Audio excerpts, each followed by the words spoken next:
en nuestra conversación del pasado mes, analizamos la idea de la muerte desde un ángulo de vista más asequible a las oportunidades de esta nueva era. Habitualmente la muerte causa pavor.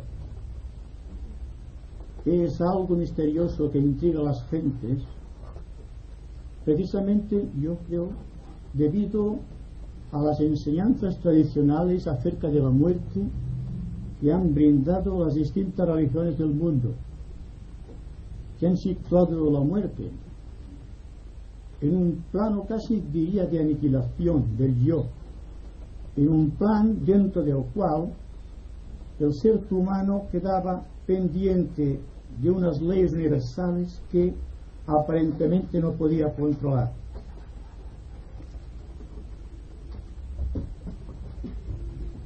De acuerdo, no obstante, con la presión de los tiempos, hemos de considerar la muerte como un elemento vital del proceso de vivir o de la vida.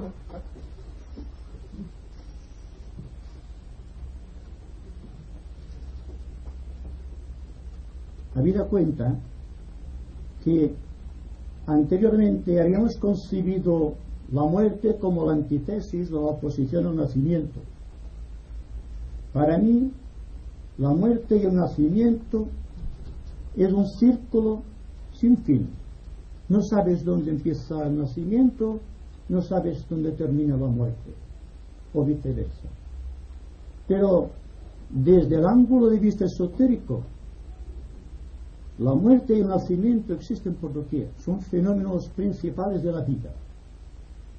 Es decir, que nacer es prepararse para morir y morir es prepararse para nacer. Así que todo problema queda circunscrito al gran axioma hermético: igual es arriba que abajo, igual es abajo que arriba, igual es el nacimiento que la muerte, igual es la muerte que el nacimiento. Solamente es un efecto de perspectiva. Y es esta perspectiva la que debe tratar de descubrir en su justo valor y significado el hombre inteligente de nuestros días. Espero que tengamos muchas ideas acerca de la muerte, pero empezando de un nuevo punto de vista, desde una perspectiva superior, no contaminada por la hipnosis de la tradición, no contaminada por todo cuanto sabemos acerca de la muerte a través de las creencias religiosas de todos los tiempos. Ustedes saben que el nacimiento es un proceso de absorción de materia a través de las 4 edades, me refiero al ser humano, que lleva por finalidad el cumplimiento kármico de la vida. Todos estamos tratando de descubrir las necesidades psicológicas a través del karma. Yo creo que la nueva psicología estudiará estas cosas como aquellas principales, yo diría como artículos de fe. Estamos empezando de nuevo, partimos de cero, y la idea de la muerte debe ser considerada pues como elemento de vida. Hay que desterrar de la conciencia el temor, el miedo, la desconfianza, el sentir de soledad que la muerte causa en nuestro corazón. Estamos tratando entonces de ver las cosas en su justa dimensión y al proceso de absorción de materia que desde el momento de nacimiento hasta la edad madura está trabajando, dotando al individuo de toda clase de vehículos necesarios para su evolución, hasta el momento en que empieza un movimiento natural de restitución de todo cuanto la naturaleza nos entregó en custodio y para que sirviese de manifestación a nuestra alma. Así que analizaremos ante todo lo que dijimos la mes anterior, es decir, que hay un punto de paso que va entre el nacimiento y la muerte, porque el nacimiento proviene del plano astral y la muerte vuelve al plano astral. Y si pudiéramos al ligar estas cosas, veríamos que en el plano mental sucede exactamente lo mismo. Hay una segunda muerte y una tercera muerte, hasta que el individuo penetra en una zona misteriosa que tocaremos de paso, que es el de Bacán del ser humano. El tema de hoy tiene como temática principal el misterio del más allá. ¿Qué es el más allá? Si nos atenemos al dictado hermético de ley de analogía, iguales arriba que abajo es iguales abajo que arriba, tenemos que el plano astral, el plano mental y el plano físico están compenetrados, y lo que pasa aquí y arriba pasa lo mismo. Y cuando, por ejemplo, Cristo hablando con Pedro le estaba diciendo: lo que tú atares en la tierra será atado en el cielo, y lo que tú desatares en la tierra también será desatado en el cielo. Se estaba refiriendo a esta ley cósmica, esta ley de analogía, que hace que igual sea arriba que abajo, igual sea abajo que arriba. Bien, esto quizás sea muy filosófico, y ustedes quizá querrán algo más práctico, algo más sustancial donde afirmar el intelecto. Hay materias espirituales en las que el intelecto poca cosa puede hacer, solo observar, estar atento. La atención es básica para estos asuntos, en los cuales, metafísicos por excelencia, en los cuales el ser humano queda, por así decirlo, desguarnecido de todos los poderes y facultades psicológicas hasta aquí adquiridos. Cuando el individuo, por ejemplo, en el proceso de restitución, que está en todos los planos, de dejarlo todo a la naturaleza, implica de dejar no solamente los elementos físicos o moleculares que constituyen su organismo, sino que tiene que dejar sus más queridas emociones, sus más hacendados afectos, sus más potentes estímulos del deseo. Y significa también que tendrá que dejar los pensamientos, porque es una materia inútil desde un punto de vista esotérico. El pensamiento ayuda a conquistar el plano mental inferior, pero a partir de aquí prácticamente no nos sirve. Cuando se desarrolla la intuición, prácticamente desaparece todo el contexto del pensamiento. El pensamiento queda reducido a cero. Y una mente reducida a cero, en este pensar negativo, se halla la más elevada forma de pensamiento. Y esto es lo que se consigue a fuerza de nacimientos y a fuerza de muertes.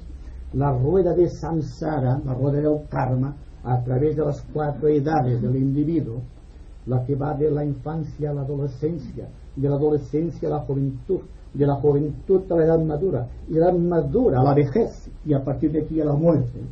Es un paso obligado en el cual se están desarrollando los capítulos principales de la vida del hombre.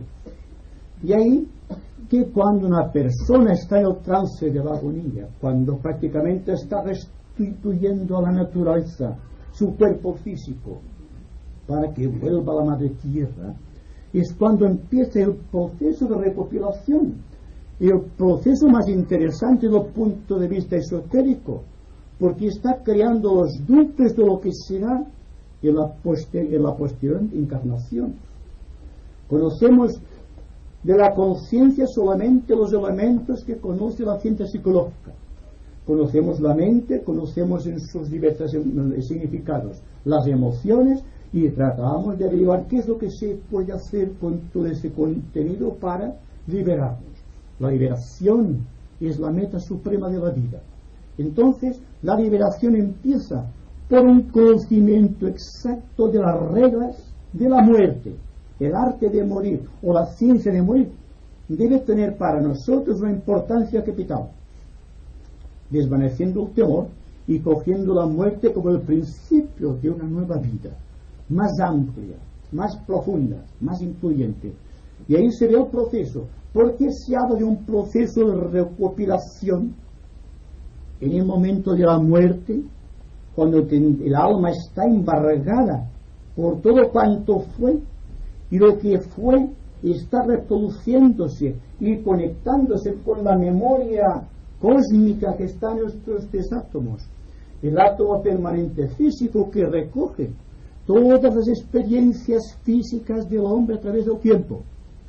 Y el átomo permanente astral, que recoge todos los recuerdos de todo aquello que se sintió, de todos los deseos inconsumados, de todos los deseos que hubieran querido consumarse y que no lo fueron por falta de oportunidades. Todo esto está condensado aquí, esperanzas, deseos y temores. Y después el átomo permanente mental, todas las conquistas del conocimiento humano, todo cuanto el hombre adquirió a través del tiempo, está condensado en el átomo permanente mental. Pues bien, el proceso de recopilación, técnicamente descrito, es cuando el alma está memorizando. Son aquellos momentos en que deja el cuerpo, cuando está atravesando este punto fatídico, donde la nave de Caronte se acerca a él para llevarle a la dirección astral. Es cuando el hombre está en unos momentos de silencio que siempre son perturbados por las personas que rodean al moribundo. Ustedes se dan cuenta que cuando hay una persona que está muriéndose, todo el mundo está gimiendo, está allí gritando y haciendo mil cosas que no debería hacer, porque el alma está en aquellos momentos recordando, porque si no recordase, no podría llevarse el átomo permanente todo cuanto fue durante aquella existencia. Todo cuanto fue, lo conseguido, lo adquirido, deja su impronta en el átomo permanente.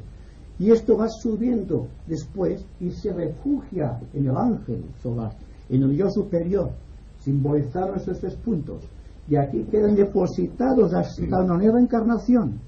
El proceso es idéntico. Cuando el alma llena de recuerdos asciende hacia el yo superior, venciendo la inercia de los planos y pasando por sucesivas cribas o modificación de conciencia hasta el Devacán. El Devacán se ha presentado, como ustedes saben, como el cielo, como un lugar de delicias. Tiene su fundamento, porque todos los recuerdos quedan condensados, pero el alma en sí, cuando asciende, tiene que dejar en cada uno de los planos aquello que pertenece al plano. Hay 7 subplanos en cada uno de los planos de la naturaleza. El hombre, en su aspecto físico, ocupa el primer subplano. Tiene que ir ascendiendo mediante el proceso de recopilación todos estos subplanos hasta llegar al plano astral. Y aquí un proceso místico de recopilación astral que hace posible subplano más subplano hasta llegar a un lugar donde los ángeles del silencio le cogen y le pueden ayudar en la penetración de ese tamiz que lleva al plano superior de la mente y se refugia en el Devacán, allí donde solamente pueden entrar las cualidades del alma, allí donde puede penetrar nada que pertenece a los 3 mundos, solamente penetran las cualidades, y estas cualidades son las que configuran el yo, son lo que es el yo, y el yo se perpetúa a través de la memoria. Entonces el átomo permanente físico está aliado con la memoria cósmica de la naturaleza física del Creador desde el principio de los tiempos. El átomo permanente astral está aliado con el cuerpo astral del Creador desde el principio de los tiempos. Está recopilando constantemente aquello que fue Dios, y el hombre tiene que demostrarlo. Y cada uno de los átomos permanentes es el depósito de aproximación al gran depósito universal. Las pequeñas memorias de todos los seres humanos, la memoria instintiva de la naturaleza, la memoria de los ángeles, la memoria de todo cuanto está en la naturaleza, constituyen en su totalidad el recuerdo de Dios, el enlace con la memoria cósmica. Por lo tanto, el problema de la recopilación es supremamente importante desde el ángulo esotérico, porque en la recopilación del átomo permanente deben surgir 3 puntos básicos de interés, 3 puntos en el plano físico que tienen una importancia capital como datos para crear el nuevo cuerpo el día de mañana. Igualmente ocurre con el átomo permanente. El átomo permanente astral debe recoger mediante el proceso de recopilación tres puntos claves en la vida emocional del alma que hacen posible la estructuración del cuerpo astral en un periodo anterior. Y, de la misma manera, el átomo permanente mental debe registrar tres puntos de luz en la conciencia, que sean aquellos que posibilitarán la entrada en un nuevo campo mental, más cualitativo, también dentro de un periodo posterior. Por lo tanto, cuando esotéricamente se nos dice que el 9 es el número del hombre, tengan en cuenta que se refiere exactamente a los tres periodos de recopilación del átomo permanente físico. Tres que pertenecen al átomo permanente astral y tres que pertenecen al plano mental, en relación con el átomo permanente.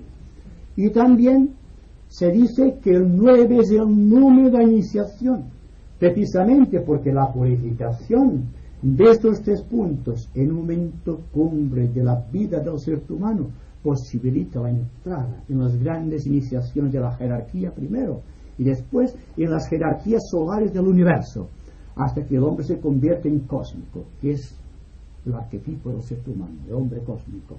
Bien, han seguido atentamente el proceso. Vean cuán fácil es el proceso en que el alma memoriza todos los puntos claves y se refugia toda su memoria en la conciencia del yo superior envuelto en su cuerpo causal.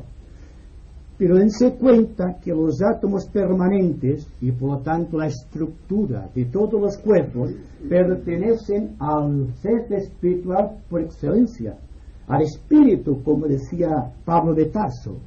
El espíritu, el alma y el cuerpo son los tres espacios vitales en donde el ser humano realiza su expansión psicológica y su evolución.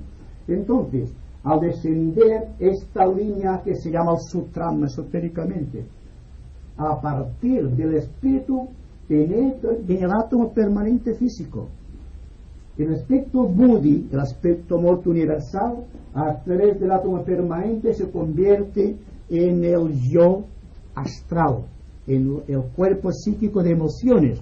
Y Atma, o Manas, se convierte a través también de un cuerpo causal y del yo superior en la mente humana tal como la conocemos. Tenemos entonces un proceso de recopilación y un refugio de los átomos en el yo superior a la espera de una nueva oportunidad de manifestación.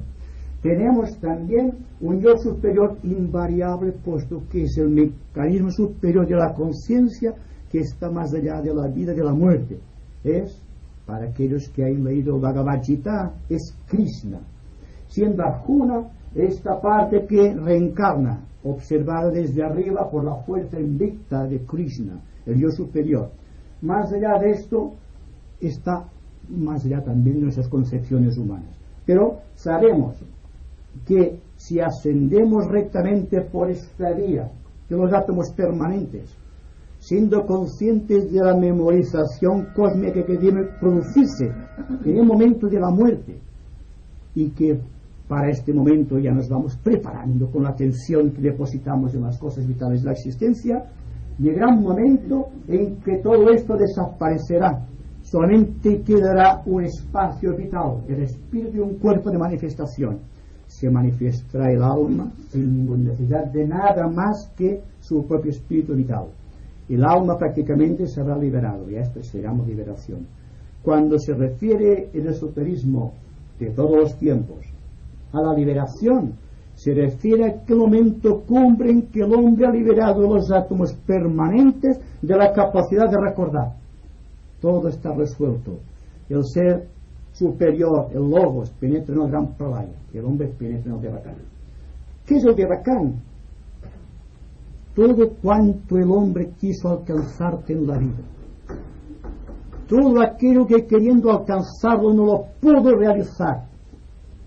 Todo aquello que el hombre deseó ardientemente sin poder conquistarlo, constituyen las pruebas decisivas en el devacán. Allí está la potencialidad máxima del individuo. El individuo se revela tal cual es, tal como piensa si le reproducen las cosas.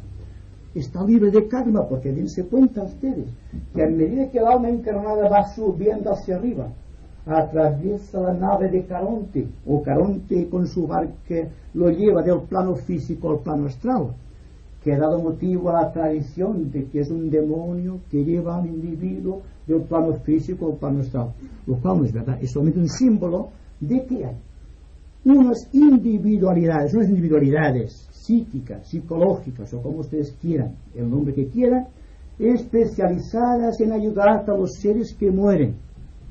No estamos nunca faltos de ayuda en el momento de la muerte. No solo los familiares que nos vienen a ver, a recibir, sino las fuerzas máximas a las cuales se refirió Madame Blavatsky cuando hablaba de los protectores invisibles.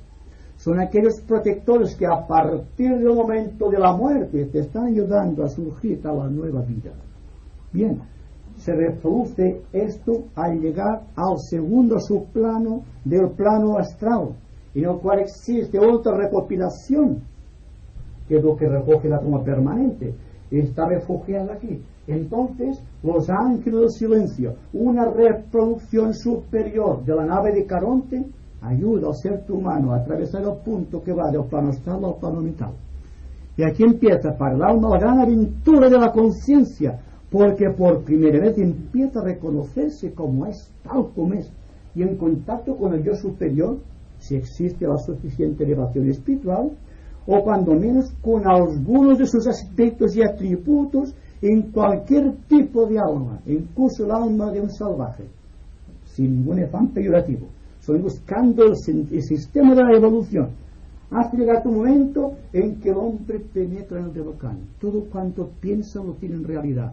Todos los deseos están consumados. Y como que han entrado solamente cualidades en el Devacán, solamente cualidades revela el alma. Que es lo que realmente quiso en un mundo espiritual reconocido para poder conquistarlo. Bien, cuando llegamos al yo superior, cuando hemos ya recopilado toda la experiencia en el Devacán, llega el momento en que el deseo es consumado, los pensamientos desaparecen y el alma entra en el trance, digamos, de un sopor profundo, en un sueño profundo que es la antesala de un nuevo nacimiento. ¿Cuánto dura el Devacán? Depende de lo que la persona haya vivido en el cuerpo físico. Cuanto más extensa es este círculo, más tiempo está en el Devacán. Cuanto más se ha vivido, más deseos ha tenido el individuo, más tiene que consumar, más tiene que aprender. Las personas que prácticamente viven poco, tienen poco Devacán, no porque el Devacán sea algo que se les sea negado, sino porque no tienen mucho que consumar en el Devacán. Simplemente están cierto tiempo en el plano astral y después reencarnan cíclicamente. Y la reencarnación, que es a donde vamos, pasarán por aquí. Una vez del plano mental, del Devacán, vienen los ángeles silencio y en un proceso distinto, no contrario, distinto, cogen el alma y la vuelven a colocar en la rueda esta de nacimiento y muerte que lleva la manifestación. Vuelve a penetrar en este plano y hace así y vuelve a nacer. Y entonces, ¿qué es lo que pasa? Primero que todo, el alma, el gran pescador, lanza el anzuelo, lanza un átomo permanente al plano físico.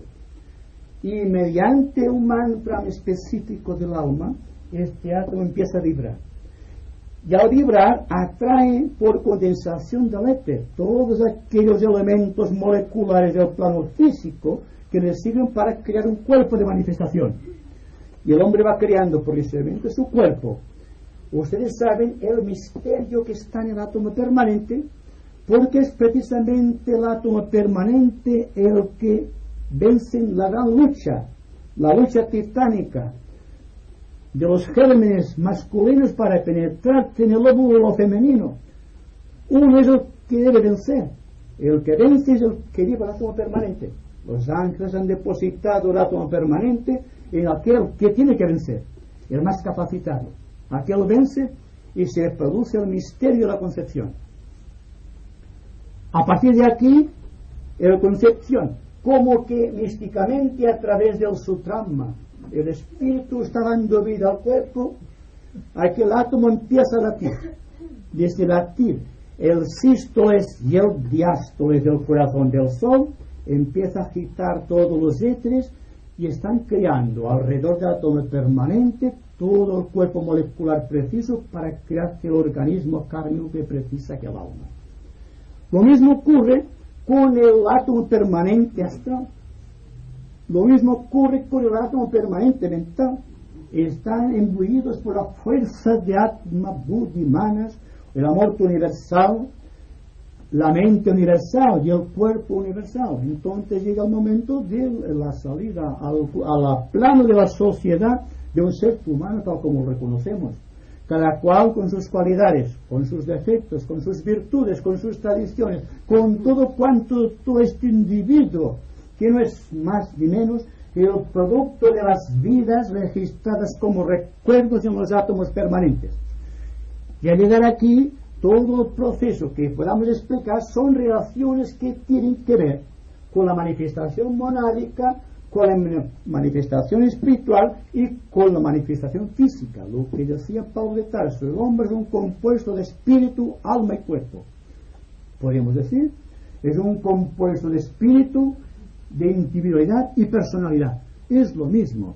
Pero en todo caso, todos cuantos estamos aquí, ahí está la gracia, hemos vivido, hemos nacido y hemos muerto muchísimas veces. Por lo tanto, hay que recordar, hay que empezar a memorizar para cuando estemos en este momento crucial en el cual la mente tiene que rememorar todo su contenido para crear el campo de expresión de su conciencia posterior, debe empezar a activarlo ahora. De ahí que Platón a sus discípulos les enseñaba el arte de la recopilación. Tienes que recordar todo cuanto hagas cada día. No lo hacía por un simple recreo de la mente, sino que lo hacía precisamente porque el individuo, recordando los actos que hace cada día, le es más fácil en el momento de la recopilación final darse cuenta exacta de su situación. En realidad está preparando la recopilación del fenómeno del recuerdo después de la muerte, lo que llamamos fenómeno post-mortem. A pasar de aquí, el individuo se siente desalentado, no sabe qué camino tomar. Y dense cuenta que desde el momento en que el alma deja el cuerpo, entra en un campo de situaciones completamente distintas a todo cuanto conoce, y que por lo tanto hay un desacierto, hay un desconcierto total. Por cuanto piensa está como que no tiene el peso del cuerpo, viaja a una velocidad de vértigo, va de un lado a otro sin darse cuenta. De ahí que hay que ayudar a los difuntos, los que llamamos difuntos, que están viviendo más intensamente con nosotros. Hay que estar atentos a su problema, porque es una problemática, porque se encuentran como los astronautas. Tienen que empezar a caminar. ¿Ustedes han visto lo aparatoso que es el hombre en la luna, que no sabe cómo moverse? Pues mucho más difícil es el campo astral, por cuanto un pensamiento te lleva donde piensas, un pensamiento y otro te lleva donde está él. Si no tienes un control, ¿qué pasará entonces? Hay que buscar estos puntos de interés, porque si no es práctico lo que decimos, no tiene importancia capital. Y para mí el esoterismo es la ciencia más práctica que existe, porque encuentra una explicación correcta a todas las cosas. Si la mente hurga en lo desconocido, si no tiene temor a lo desconocido, se llama al misterio y quiere revelar los secretos de los misterios que existen en el corazón de cada cosa y de cada ser viviente. Bien, me parece que la idea, tal como la quería desarrollar, en síntesis es esta.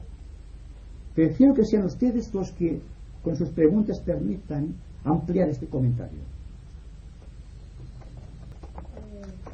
Estás hablando del pánico que le coge a la familia cuando tiene un muerto.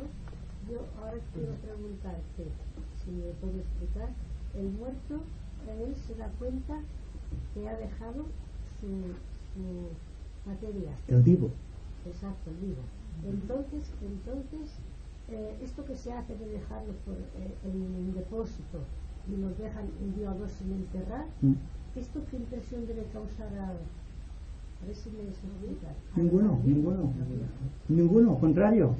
Yo abogaría porque cuando la persona fallece, deja el cuerpo y su yo desaparece del plano de la existencia física, que se dejara en paz. ¿Por qué? Por lo que digo, porque está sujeto a un proceso, no está pendiente de su cuerpo, está pendiente de recopilar, porque es una ley de la naturaleza. ¿Cómo si no tendría para el día de mañana la potencialidad de todo cuanto constituye su experiencia, si no fuese mediante la recopilación? La recopilación es esotéricamente el punto clave de la vida, y todos deberíamos recopilar, todos deberíamos morir un poquito cada día, pero conscientemente, es decir, en el proceso de restitución, restituyendo algo constantemente a la vida, es decir, restituyendo algo completo a la vida, porque la vida tiene necesidad de la conciencia si no puede manifestarse, y el espíritu puede dar lo que sea, si no tuviese todo este conglomerado de cosas no se podría manifestar. ¿De qué sirve un Dios si no puede manifestarse? O, dicho de otra manera, si tenemos la felicidad y no somos conscientes de ella, ¿para qué queremos la felicidad? ¿Se dan cuenta? El misterio de la felicidad es la manifestación. Es como si Dios se contemplase en un espejo. Es como si nosotros nos contemplásemos, ya que lo hacemos en un espejo. Damos cuenta de quién somos. ¿Qué pasaría si no hubiese un espejo? No sabemos quién somos, ¿verdad? ¿Qué pasa cuando escuchamos nuestra voz por magnetófono? Parece que sea una persona distinta, porque no conocemos la parte oculta de nuestra vida. Otra persona nos conoce mejor en cierto punto en ese aspecto que nosotros mismos. Pero en el proceso de recopilación, la persona se va autorreconociendo. No es solamente reconocerse. Yo reconozco que estoy hablando con ustedes, que al propio tiempo me doy cuenta que ustedes me reconocen a mí y hay una mutua reconciliación. Por lo tanto, hay autoconciencia en ustedes y hay autoconciencia en mí también. Y ese es el proceso máximo, que sería un proceso casi virtual de recopilación también. Esto que dice que ahora me ha pedido a la mañana primero. Usted ha dicho que cada día se recopila más, ¿verdad? Entonces, ¿es posible que una persona, si llega cada día a recopilar, asimilar todas las experiencias, frustraciones, etcétera, cuando llega el momento de la muerte, ya no tiene necesidad casi de pasar ni por el astral ni por el mental, directamente? No, tienen que pasar porque pero rápido, sin se puede negar, ¿no? porque es un proceso rápido. Se Pero va rápido, ¿no? advierto de una singularidad sobre esto de la recopilación. La persona cuando recopila se está adhiriendo a aquello, y lo que se recomienda esotéricamente es que la persona contemple el proceso aparte de sí misma. Cuando vemos una película caemos en el error de identificarnos con los personajes y no gozamos íntegramente porque nos identificamos. Cuando hay dolor nos identificamos con el dolor. No podemos curar a nadie estando identificados con el dolor. Pues bien, pasa lo mismo cuando el pensamiento, la mente entrenada, nos lleva a considerar los actos que hemos hecho durante la vigilia. Hay que mirar de la distancia como si perteneciesen a otra persona, porque si no estamos identificados. Una persona a quien le aconsejé esto mismo me dijo en cierta cuestión que no lo podía hacer porque un día le había mordido un perro, y cuando en el proceso de recopilación había estado pensando en el perro, había sentido el mordisco del perro en su mano, entonces estaba identificada, no estaba observando, estaba identificando, que no es lo mismo. Por lo tanto, la recopilación la puede todo el mundo utilizar ahora mismo, pero teniendo en cuenta que es muy difícil. Aparentemente es fácil. Es difícil porque nos adherimos, nos identificamos, vivimos aquello, y no se trata de observarlo. Y aquí tenemos el fenómeno recuerdo. ¿Se han preguntado ustedes alguna vez, como muchas veces me lo he preguntado yo, dónde está el asiento de los recuerdos? ¿Por qué el individuo puede recordar un hecho? Ahí lo tienen ustedes. Si no estuviese registrado en una parte remota del ser, no pudimos recordar, no podemos perpetuar nuestra conciencia psicológica a través del tiempo. Seríamos algo, no alguien. ¿Se dan cuenta?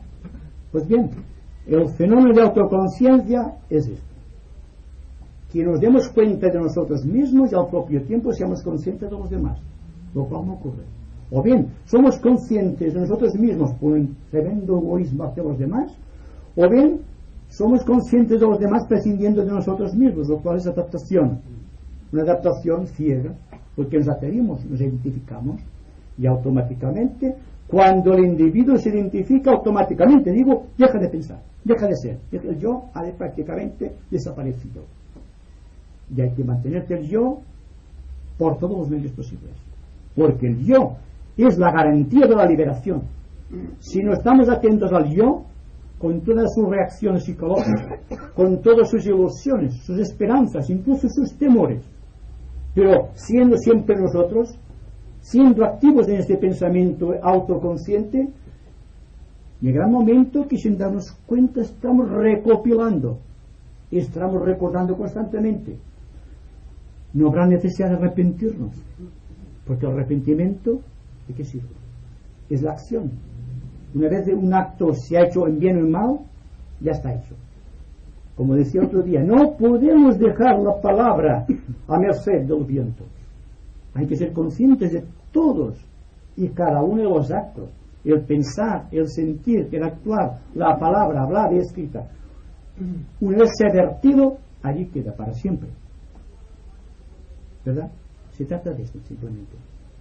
Bueno, yo paso una pregunta que la Gloria quiere que te la hagas. ¿Sí? En fin, se trata que si cuando viene una vida como consecuencia de algo anterior, cuando deja este cuerpo y luego recopila todo el pasado de esta época, de esta existencia, no llega a ningún momento en el que pueda recordar, o hay algún motivo para que pueda recordar la síntesis de las otras vidas anteriores. Puede, pero resulta que cuando la naturaleza pone un velo, por algo será, ¿verdad? Hay muchas personas que por alguna práctica ignota o maravillosa de yoga pueden recordar el pasado. Me pregunto de qué le sirve. Si la persona está atenta al presente, está recordando el pasado. Lo que no estamos nunca recordando. Estamos siempre viviendo al amparo de la tradición. Cuando llega la persona a estar libre de esto, tiene una memoria cósmica. Mientras tenga necesidad de los átomos permanentes, cuando tenga virtualmente necesidad de manifestación, tendrá que recordar constantemente, porque el recuerdo es la base de la nueva vida, es la base del renacimiento, es la base de la encarnación, es la base del karma. Y yo creo que existe un karma colectivo entre nosotros, que nos unifica aquí mes tras mes. Por lo tanto, hay algo en nosotros que viene del pasado quizá, y que nos junta en este momento del tiempo. ¿Quién ha creado esa circunstancia? La similaritud de recuerdos, la similitud de circunstancias, la identidad de principios, la comprensión de ciertas leyes y el propósito de realizarlas.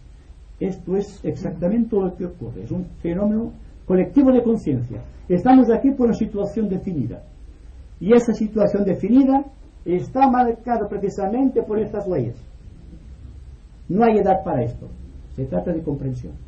Cuando comprendemos exactamente y virtualmente este proceso, empieza para nosotros el proceso de la liberación, no antes.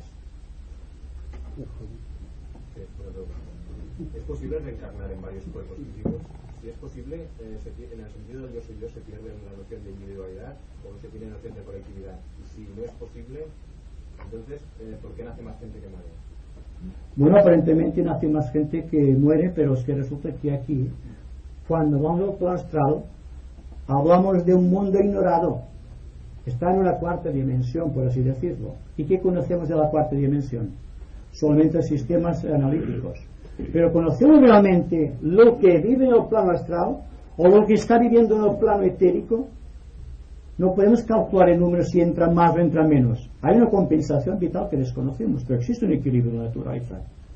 Yo digo que ningún logos, vamos a hablar familiarmente de los logos porque es la única manera de comprenderlos, que ellos también tienen necesidad de memorizar. Esta memorización, si la situáramos en un plano psicológico humano, quizá fuésemos nosotros. Cada uno de los recuerdos del hombre forma parte de la memoria cósmica. Entonces somos parte de la memoria de Dios. Y cada uno de nosotros lleva una parte de su memoria. Una memoria que está en el plano físico, más o menos, otra está en el plano astral y otra en el plano mental, sin contar que otros planos que desconocemos y que por tanto los mencionamos. Existe el plano búdico, el plano ámnico, monádico y el ádico. ¿Pero para qué? Si nuestro campo de batalla, el Kurukshetra, por así decirlo, está aquí. Y si no sabemos lo que hay aquí, ¿cómo vamos a ir al plano ámnico o al plano búdico? ¿Y cómo podemos hablar, por ejemplo, del estado de Samadhi? ¿O cómo podemos hablar de la paz universal? Estamos teorizando constantemente. Vamos a empezar con el principio. Lo interesante es que nos demos cuenta que los señores del karma, a los cuales aludimos en la conversación anterior, están relacionados con las edades del hombre. Si la edad es muy rápida, solamente actúa el señor del karma, en el caso de los niños que mueren jóvenes. Por todo esto, es una cosa que está establecida según leyes y principios de la naturaleza cósmica, más allá del concepto intelectual, más allá del análisis de la mente, más allá de las emociones humanas. Por lo tanto, todo cuanto sea el plano astral, si desconocemos totalmente el plano físico, ¿qué conocemos del plano físico? Lo sólido, lo líquido y lo gaseoso. ¿Y qué pasa al llegar al etérico? ¿Qué sabemos del plano etérico? ¿Qué son estos? Sólido, líquido, gaseoso, etérico, superetérico, subatómico y atómico. ¿Qué conocemos del plano atómico? Su plano atómico no conocemos prácticamente nada. Es la materia radiante mediante el cual se crean las auras etéricas de los señores que están viviendo más allá de la vida humana. Los iniciados, los maestros de compasión y de sabiduría, incluido el Señor del mundo, que no puede manifestarse más que con materia desde su plano.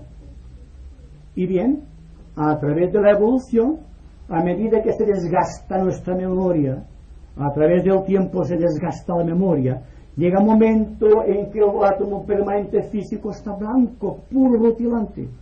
Ha descargado sus 7 espirillas, es decir, sus 7 sentidos capitales. Automáticamente se refugia en el átomo permanente astral, en el cual, por este mismo proceso, llega a una purificación total. Y el plano mental, y entonces, cuando esto ha desaparecido, ¿para qué tiene que vivir esto? Si no hay necesidad de recuerdos, es la memoria cósmica en un individuo, o la conciencia cósmica, como ustedes quieran. Entonces, lo que hay que hacer, solamente nuestro trabajo es este: tratar, primero que todo, recopilar íntegramente todos nuestros recuerdos. Es decir, siendo íntegros en el pensar, en el sentir, en el actuar. Dense cuenta de algo. Porque es interesante la atención en los actos. Porque cuando el observador y la cosa observada son la misma cosa, ha desaparecido el recuerdo. No hay karma, ¿verdad? Solamente existe karma en el recuerdo. Cuando ustedes están en un estado de placidez, en paz consigo mismos, verán cómo no tienen pensamiento, están viviendo como en otra vida. Entonces no crean sentido y memorización. Y cuando les hablaba entonces de que hay que morir un poco cada día, les estaba advirtiendo de la necesidad de que cada día tuviésemos menos carga específica o menos gravedad en cada uno de los vehículos relacionados con el átomo permanente. Es decir, el cuerpo físico, el cuerpo emocional y el cuerpo mental. Porque al pasar aquí, Caronte realiza el trabajo en 3 días y no durante 3 siglos, como es el caso a veces. Porque hay personas que, como quieren pasar este punto crucial, con todo cuanto han conseguido en sus vidas, no pueden pasar. De ahí viene que es más difícil que penetre un rico en el reino de los cielos que un camello por el ojo de una aguja. Se refiere a este punto crucial de Cristo. ¿Por qué? Porque es difícil que la persona con todas sus posesiones. ¿Y qué es una posesión? No simplemente una cuenta en el banco, no es tener un coche, no tener una casa. Es la multiplicidad de pensamientos, la multiplicidad de deseos, el sentido competitivo de valores psicológicos que rigen nuestro.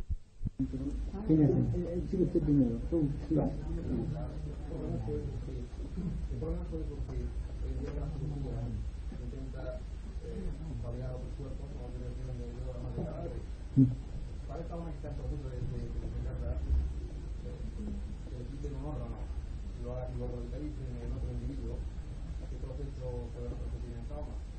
¿La detiene su traslase, en su caso? Sí, sí, sí. Si el alma ha pasado este punto, no importa lo que pase abajo. Lo que hagan con sus órganos es cuestión de la ciencia de los hombres.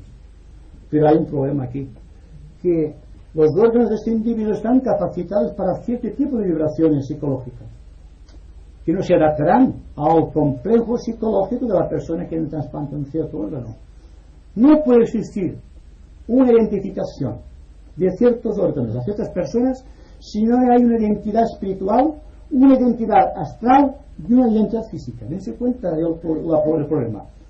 Miren ustedes, solamente con el tiempo se verá que no basta que la persona esté sana para transportar un órgano a otro cuerpo, sino que será necesario un campo de afinidades o un campo magnético muy parecido al de la persona fallecida.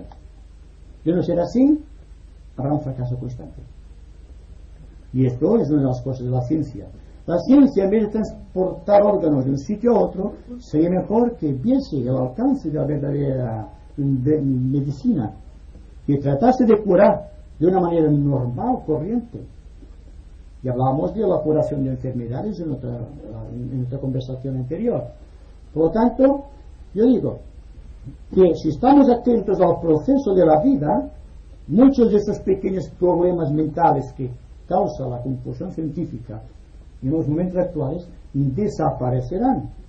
Será claramente una situación, ya sea psicológica o médica, o ya sea psíquica o psicológica. Llegará un momento en que la persona se dará cuenta realmente de que aquello no le conviene, no le compete, y cuál será la orientación del verdadero camino. Hay que enseñar a los niños estas cosas, en vez de enseñarles el complicado mundo de la historia que cada cual escribe a su manera. ¿Sí se dan cuenta? Cada régimen tiene su propio tipo de historia, y la alega la humanidad, y la humanidad está estudiando la historia que hicieron los hombres, no una historia que se refleje o sea un reflejo de los hechos tal como ocurrieron. Pues bien, hay mucho que hacer antes que entrar en este camino que va a la cuarta dimensión, y no obstante estamos viviendo constantemente la cuarta dimensión, solamente que somos conscientes de la cuarta dimensión pero no autoconscientes. Registramos hechos, pero no nos damos cuenta cuál es el mecanismo que registra estos hechos. Nuestra mente no está capacitada todavía para entrar en este campo suntuoso de posibilidades en cada uno de los subplanos del plano astral, para que se pongan en contacto directo con los ángeles del silencio antes de llegar a este punto fatídico, a esta gran criba del alma, ese tamiz que separa un plano de otro y que impide que las personas por jerarquía no les corresponde pasar un plano, no pueden pasar. Hay un campo magnético que separa unas personas de otras. Ahí está el grupo de afinidades. Estamos aquí por grupo de afinidades. ¿Verdad que se encuentra mejor aquí que en otra parte donde hay más densidad? Bien, la densidad es esto, son subplanos. Estamos aquí seguramente en alguno de esos subplanos astrales y buscamos ya el plano superior de la mente. Hay que aprovechar este momento, pues. Marrón.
Pues me iba a parir a la gente para intentar que traigan su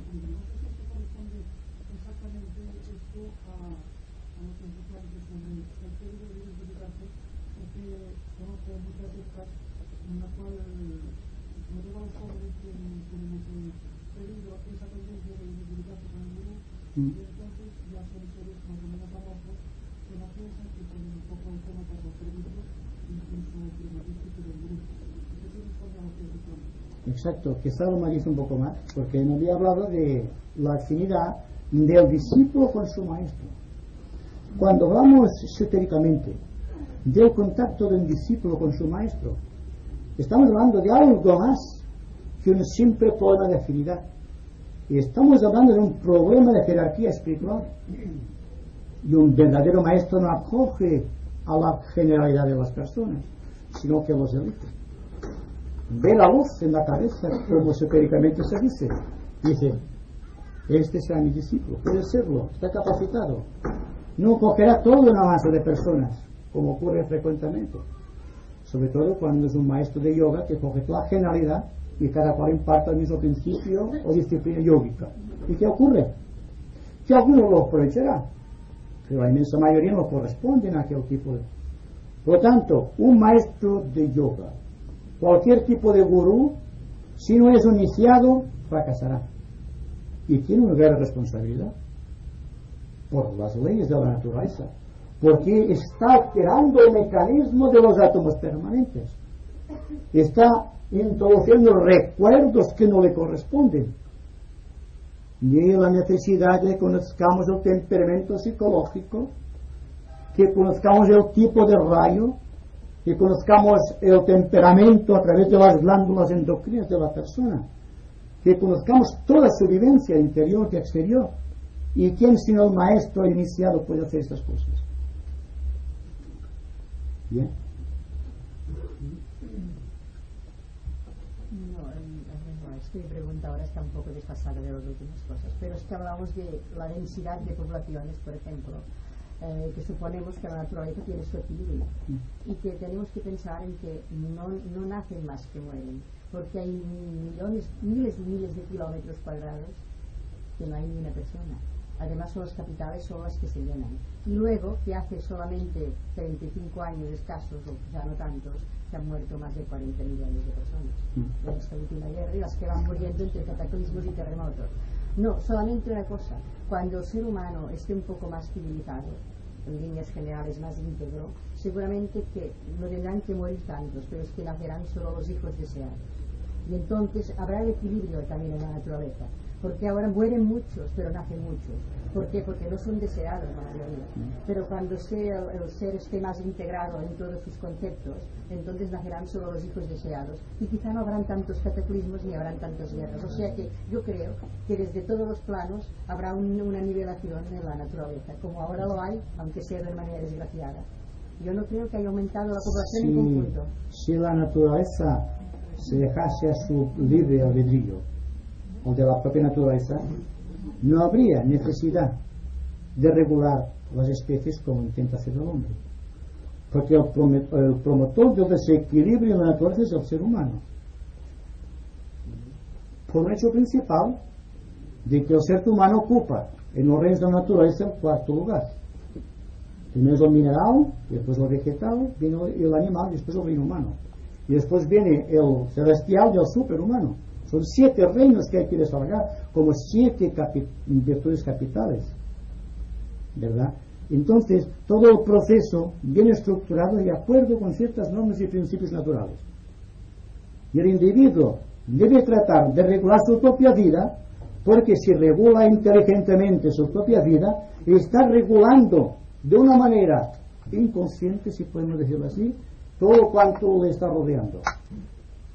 Hay personas que aman las plantas. Una planta, cuidado con amor, no es lo mismo que una planta que se deje al azar. Hay en todo una comunicación entre el hombre y los reinos subhumanos. Como hay también una relación de simpatía inmensa entre los seres avanzados del cuarto reino con las unidades de conciencia del quinto reino. Aquel que técnicamente se denomina la jerarquía espiritual o la jerarquía de almas liberadas. Es lógico, si hay 7 reinos, hay 7 planos, hay 7 reinos, hay 7 colores, hay 7 virtudes, hay 7 vicios capitales y todas estas cosas. Por lo tanto, si hay el número de la naturaleza del 7, pues también hay que contar que el ser humano que ocupa el cuarto es el que tiene que llevar adelante el proceso vital de la existencia. Y más adelante, cuando tengamos la mente más capacitada y el corazón sea más abundante, que tenga más amor por los demás, cuando entremos en un momento místico de la iniciación, nos daremos cuenta de la importancia que tiene esta cosa, el corazón, en nuestra vida. Nos daremos cuenta realmente de cuán poco hemos utilizado el corazón durante el tiempo que hemos vivido. Solamente la mente competitiva ha trabajado, el corazón ausente. Yo digo que siendo el corazón dentro del plano del cuerpo, en el que ocupa el centro, también hay que aplicar sobre el corazón la máxima atención y la máxima importancia. Porque es una manera de decir que cuando el chakra cardíaco de la humanidad esté trabajando a un pleno rendimiento, los demás reinos de la naturaleza están equilibrados, lo cual no ocurre actualmente. Muchas de las plagas que existen en las naturalezas, de orden vegetal o de orden animal, desaparecerán con tal que el hombre se aplique al principio de buena voluntad, desarrolle el corazón y cumpla la tarea que tiene encomendada en la naturaleza del cuarto reino, el reino humano. Es una responsabilidad, ¿verdad?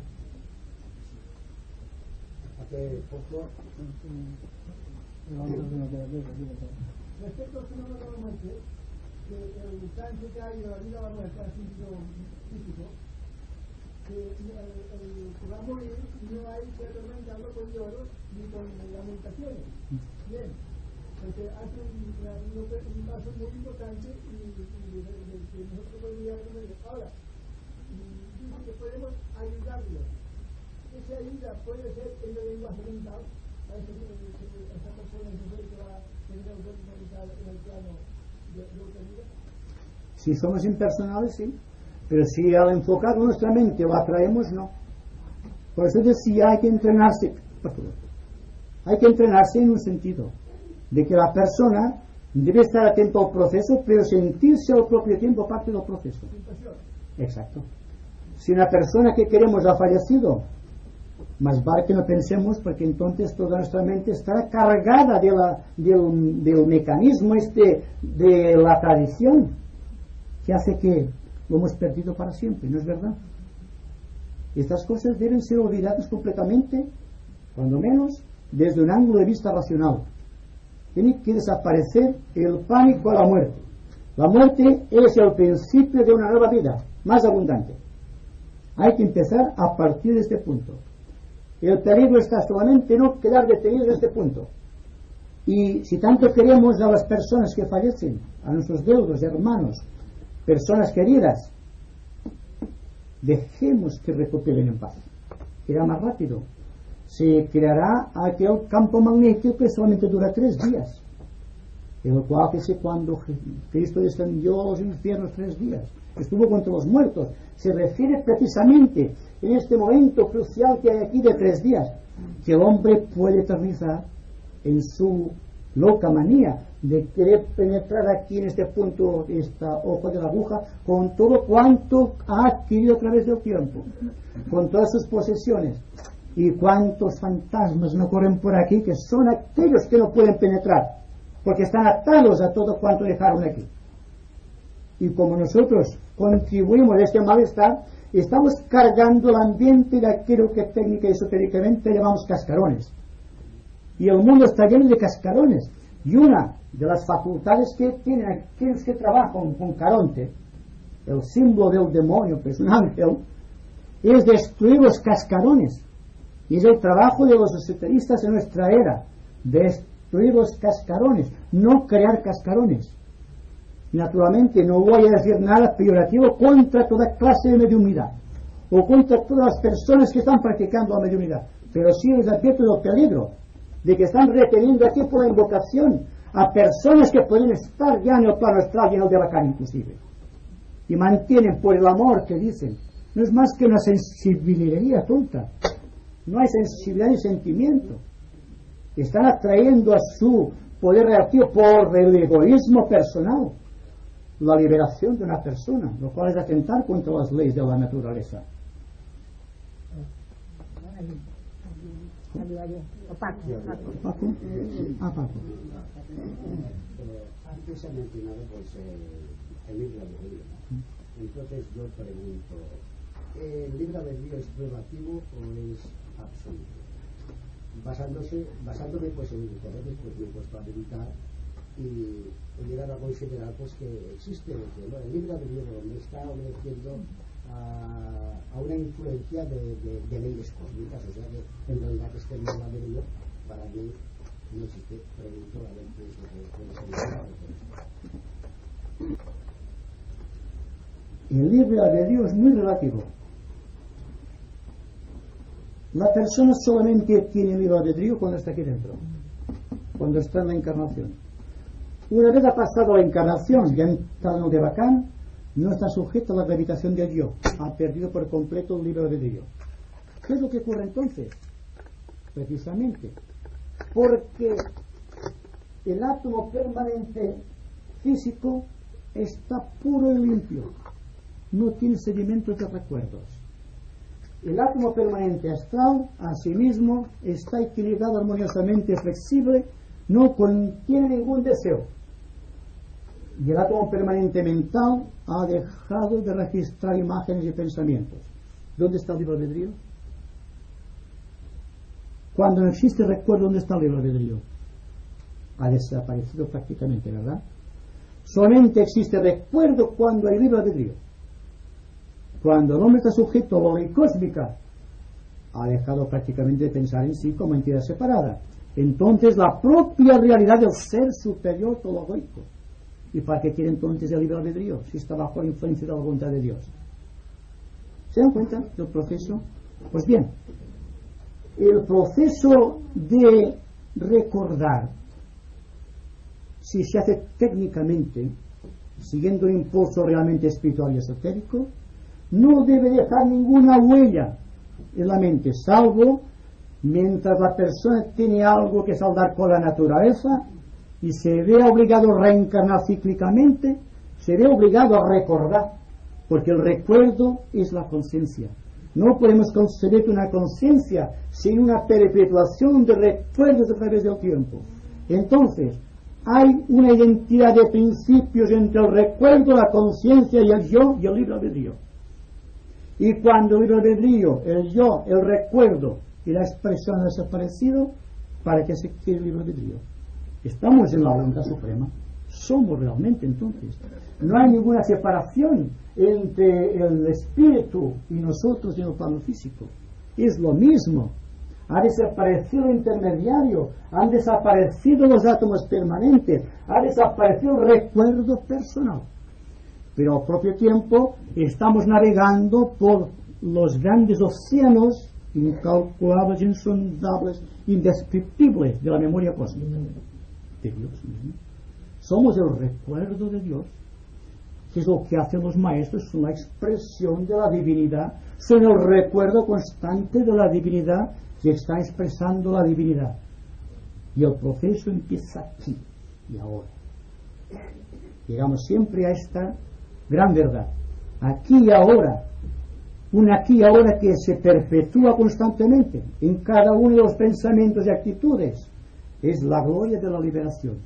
El día que nos demos cuenta de que realmente el yo liberado está en nosotros y que el deseo de perpetuación, el deseo de ser algo en el tiempo, el deseo de crecer espiritualmente es una gañaza del yo inferior para perpetuarse en el tiempo, entonces sobrevendrá por ley el misterio de la iniciación o, si ustedes quieren, de la liberación. El hombre será más allá de la mente, pensará más allá de la mente, sentirá más allá del corazón, vivirá más allá del mundo de las palabras, es ficticio. Y si habla, siempre su palabra será sabia, será un exponente crítico de lo que es la ley. No, yo no quería decir gran cosa, no sé quién habla ahora. Perdón.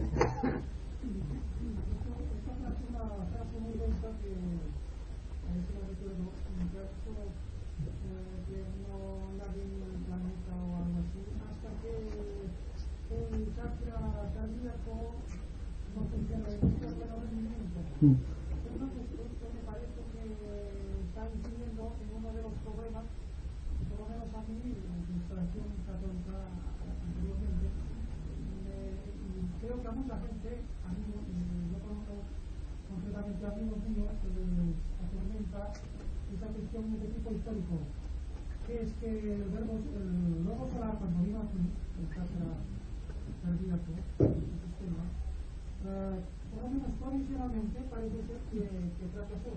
Entonces, porque la institución que él dejó no... Fracaso de los hombres. Un Dios no puede fracasar.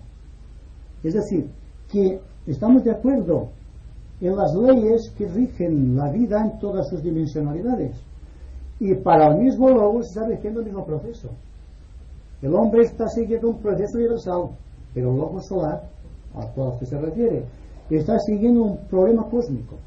No es el mismo caso, porque según se nos dice esotéricamente, nuestro lobo solar es solamente el cuerpo físico, dense cuenta, de una entidad cósmica que se manifiesta a través de 7 sistemas solares.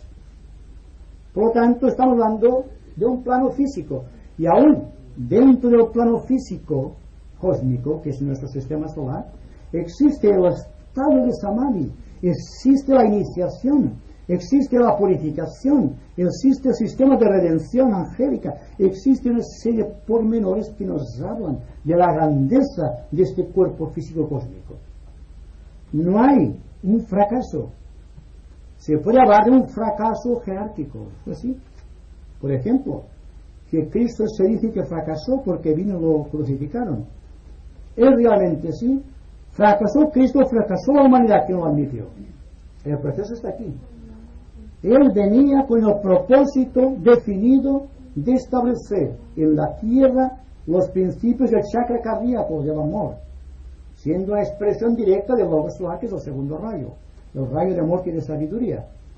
Entonces predicó al mundo, estuvo trabajando, pues usted lo sabe bien, con los esenios, estuvo preparando todo su mensaje, y cuando el gran ser, el enviado celeste, Cristo, descendió a través del misterio del Jordán, entonces se produce aquello que llamamos realmente la solución del problema temporal de Cristo, porque alguien le ofreció su vehículo temporal para que lo manifestara. Entonces Jesús y Cristo se unificaron, Jesús preparando el tabernáculo y Cristo llevando el verbo, se unificaron, y durante 3 años se dio un mensaje. El mensaje de Cristo durante 3 años no fue un fracaso de Cristo, fue la humanidad que no aceptó aquel mensaje de amor, y por eso fue crucificado. De ahí que la garantía del éxito de parte de la jerarquía viene por los discípulos mundiales. No fracasó el Cristo como dato, digamos, esotérico, como dato cósmico. Fracasó el cúmulo de iniciados que rodeaban a Cristo. Ellos fracasaron. Y ahí que hay que ver a todos aquellos que sientan dentro de sí al de la llama del discipulado, que procuren no fracasar en tiempo y espacio, para que no fracase Cristo, porque Cristo es la representación humana, no olviden ustedes.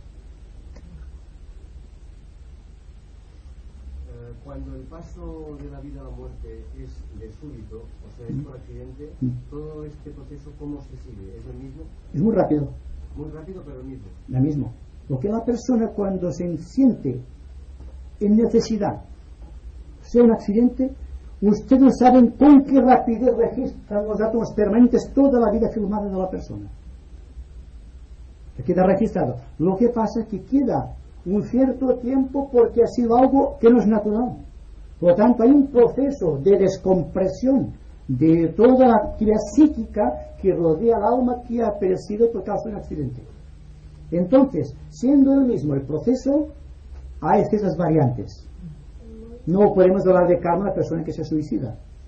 Un suicida pasará mucho tiempo aquí, porque tiene que saldar una ley con la naturaleza y tendrá que volver a empezar. Por lo tanto, hay que matizar siempre. Estoy hablando de una cosa que es universal, que es para todos. Hay casos particulares y, como ustedes saben, no hay ninguna excepción sin una regla, o una regla sin ninguna excepción. Hay siempre algo que contradice aquello que es general para todos, o que aparentemente es distinto. El proceso de una persona que muere en accidente es que puede continuar mucho tiempo aquí sintiendo las influencias astrales y manifestándose a través del cuerpo etérico sin poder pasar al otro lado. Está haciendo tic-tac, tic-tac, tic-tac, pero no acaba de pasar, porque ha contradecido las leyes. Aquí hablamos de ir de acuerdo con las leyes de la naturaleza. La persona que las contradice por algo, o para alguien, este tendrá que pasar mucho tiempo aquí. Sí, vamos. Cuando se al cabo de unas horas ya desnacido, ¿cuál es el proceso? Porque entonces él ya no puede recordar nada, no ha vivido para recordar. No, pero tiene en el corazón el átomo permanente. Porque lo primero que empieza a dar vida al cuerpo es el corazón. Y en el corazón, en cierto lugar remoto del corazón, hay el átomo permanente que empieza a suministrar la energía. Al principio solamente lleva la energía de la mónada que da la vida. Y el movimiento de la vida es el tic-tac, tic-tac del corazón del Sol, que está reproduciendo a escala humana lo que es el cosmos. Por lo tanto, el proceso siempre es idéntico. Y el proceso que va, por ejemplo, de la persona que nace hasta que va creando sus organismos de trabajo o sus expresiones, se deja en manos de ciertas actividades que no toca considerarlas hoy, pero son energías individualizadas. Técnicamente puede describirse como devas, pero hablaremos en otra ocasión de esto, porque es muy largo, porque es algo que es muy complejo, pero todo está dentro de la ley. Importancia del asunto de la muerte considerado esotéricamente es solamente una: que no vivimos realmente integrados. Al no vivir íntegramente la vida, tenemos temor a la muerte. La persona que ama mucho la vida no tiene temor a la muerte, no tiene tiempo de pensar en la muerte.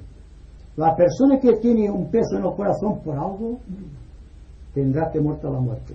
Pues bien, recordar constantemente lo que acabamos de decir acerca de los átomos permanentes es el principio de una nueva vida.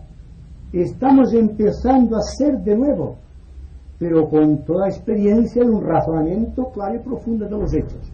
Y estamos tratando de hacer perfectamente y conscientemente aquello que la naturaleza realiza de acuerdo con la ley.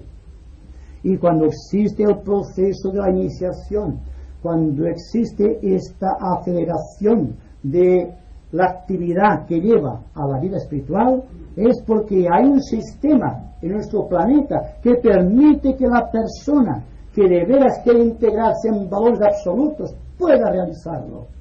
Y a esto lo llamamos el camino iniciático.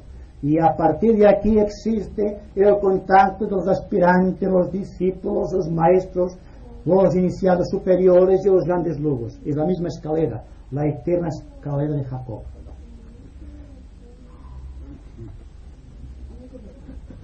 A ver si puedes aclararme esto, que a mí me han explicado un poco, según como yo lo entiendo. Tiene, por ejemplo, el mismo lapso de tiempo en reposo o en inquietud, el que se muere por un accidente o el que lo hace voluntariamente. No. ¿Me permites que te aclare un poco Sí. más? Según tengo yo entendido, la persona que muere por accidente continúa viviendo el tiempo en ese momento del accidente hasta que le tocaba el momento de desencarnar. Y el que se suicida tiene que esperar muchísimo más tiempo a que le den la oportunidad de nacer. ¿Es así? Así es exactamente. Eso es lo que quería aclarar. No es una aclaración porque se vale para todos, ¿verdad? Por eso No es lo mismo, ya decíamos que no es lo mismo un accidente que un suicidio. Y sabe Dios que nos estamos suicidando mortalmente todos, un poquito cada día.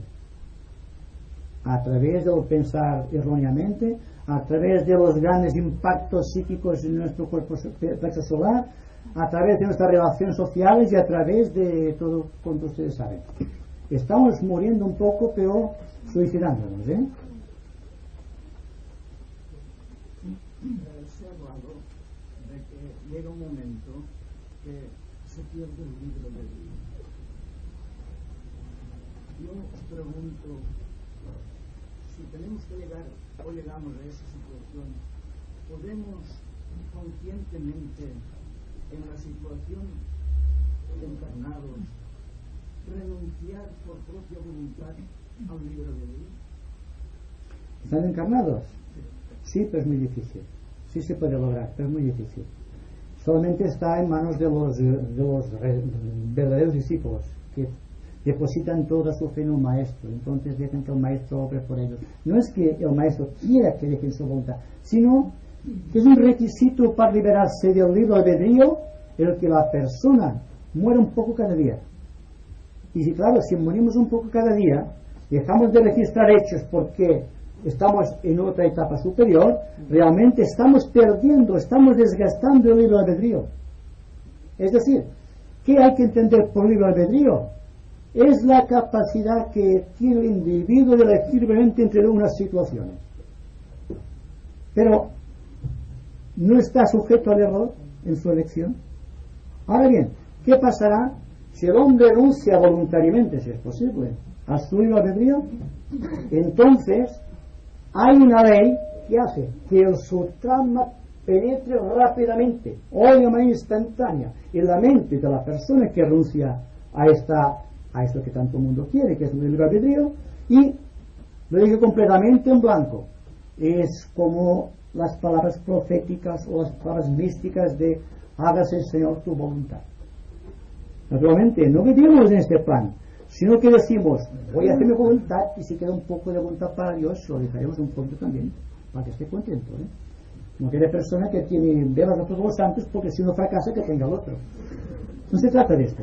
Se trata simplemente que la persona integralmente puede renunciar a algo que realmente le compete directamente. Estamos hablando en un terreno social y decimos, es que si yo pierdo el libre albedrío me sentí automáticamente desarmado. Y es como aquellas personas que sin pistola no pueden ir por la calle, se sienten, pues falta algo. ¿Se dan cuenta? El libre albedrío viene a ser la pistola, del yo.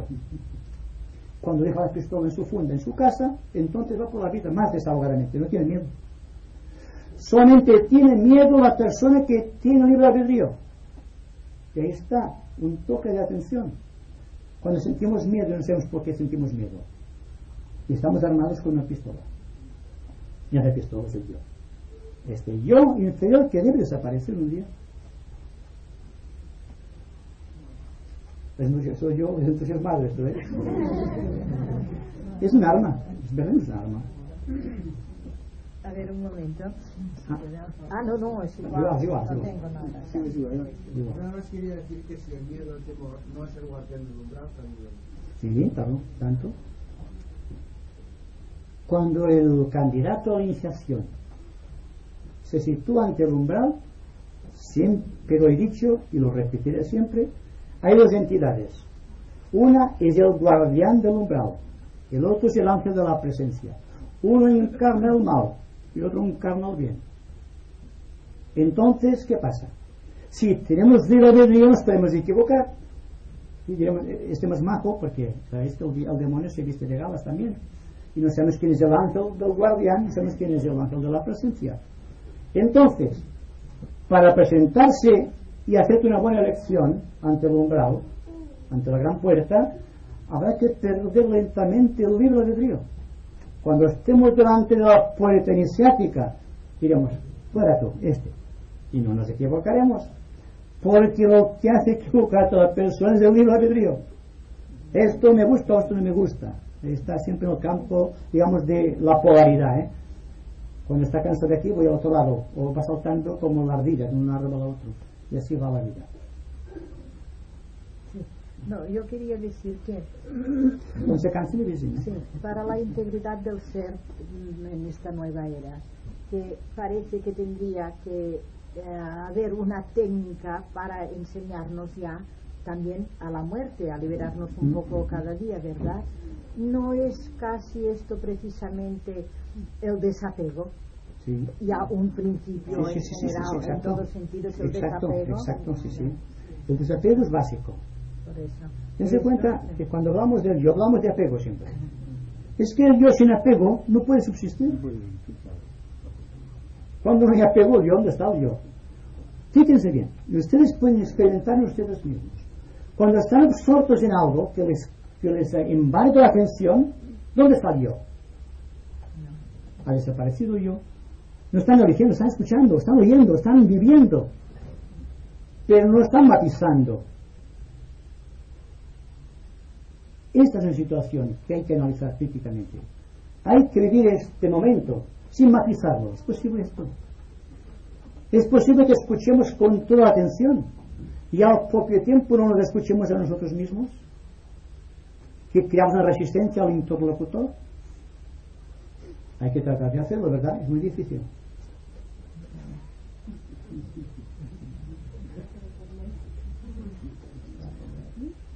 En relación al discípulo, o sea, la persona va pasando por la rueda de nacimientos y muertos para conseguir fluir las iniciaciones y conseguir la quinta, que es la liberación.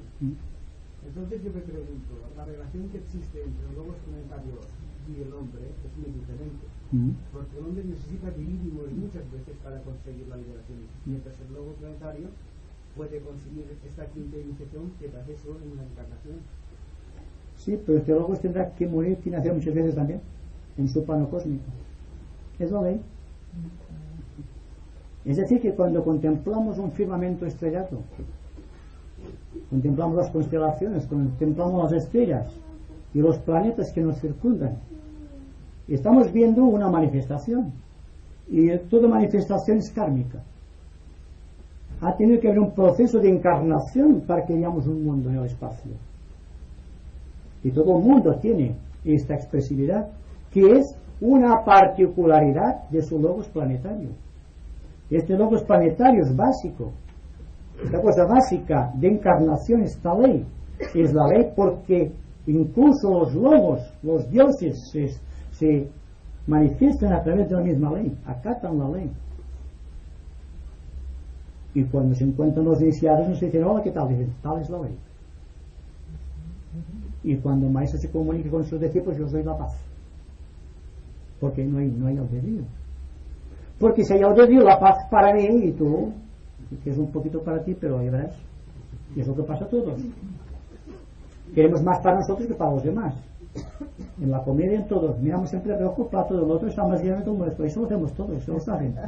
Bien, pues entonces, empezando por aquí, está todo el proceso de la vida manifestada.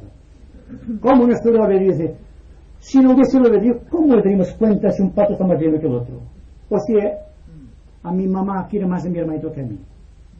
Estamos siempre eligiendo, estamos mirando siempre, pero siempre conscientes nosotros mismos. Y decimos, quiere más, o le da un poco más de comida, quiere más de él. Y siempre está dentro de un campo de situaciones conflictivas, pues yo le digo. Por la capacidad de elegir las situaciones, por la capacidad de pensar, por la capacidad de sentir. Cuando el hombre sea la facultad de pensar, la facultad de sentir, la facultad de hablar, habrá otro mundo. No es el nuestro, ¿verdad? Tenemos necesidad de tener facultades. Pero facultades, digamos, de acuerdo con el nivel psicológico que hemos creado. Y naturalmente, viéndonos a nosotros mismos, tenemos un fiel reflejo de lo que es la sociedad. Y queremos que la sociedad cambie, sin que fundamentalmente cambiemos nosotros. Así que hablamos de paz, hablamos de todo lo que ustedes quieran, y se hacen manifestaciones en favor de esto o del otro. Pero en el corazón, ¿qué hay? Hay un pulso de masas. Dense cuenta. ¿Quién será capaz de segregarse en un sentido total? En un sentido de perder el albedrío de las cosas y quedar en el albedrío de Dios, que es la voluntad pura del individuo. Es difícil, ¿verdad? Lo difícil es lo que hay que atacar precisamente. Porque las cosas fáciles son para las personas que no tienen gran importancia espiritual. La persona que sea espiritual y quiera demostrarlo, tendrá que atacar la línea de máxima resistencia, no la línea de mínima resistencia. tendrá que atacar los cimientos del yo, sin buscar sus frutos apetecibles ni resultados espectaculares. Tendrá que vivir de acuerdo con la ley, y cuando encuentre autoridad, tal es la ley, ya nos hemos reconocido, hermano, como hacemos masones, ¿verdad? Es algo así. Cada cual tiene su propia característica, cada cual es un propio caso, cada cual es su propio ser. Pero a menos que se libere la persona de su afán competitivo y el afán de los valores circunstanciales, o de la ética de las costumbres, o del amparo de la tradición, o estas cosas que nos han enseñado ciertas escuelas esotéricas, no tenemos un paso por nosotros mismos. Y ha llegado un momento en la quinta subraza de la raza aria que nosotros empecemos a pensar, actuar, sentir y hablar por nosotros mismos, que estemos por encima de las cosas. A ver si es posible un día que desaparezca de los átomos permanentes este sentido de acumulación de recuerdos, que es acumulación de valores, cuando desde el punto central, desde este yo que actúa a través de los átomos permanentes, ha dejado prácticamente de adherirse o de apegarse, automáticamente empieza un proceso de restitución. La restitución con la cual terminaremos esta conversación es la base de la nueva sociedad. Hasta ahora hemos estado acumulando, ahora hay que ir restituyendo la vida aquello que nos molesta, y lo más querido para nosotros es el libro de Dios, el yo. Cuando renunciemos al yo, veremos que no se aniquila el yo, sino que el yo renace más allá y por encima de las concepciones humanas, en un plan de organización cósmica. Permite silencio.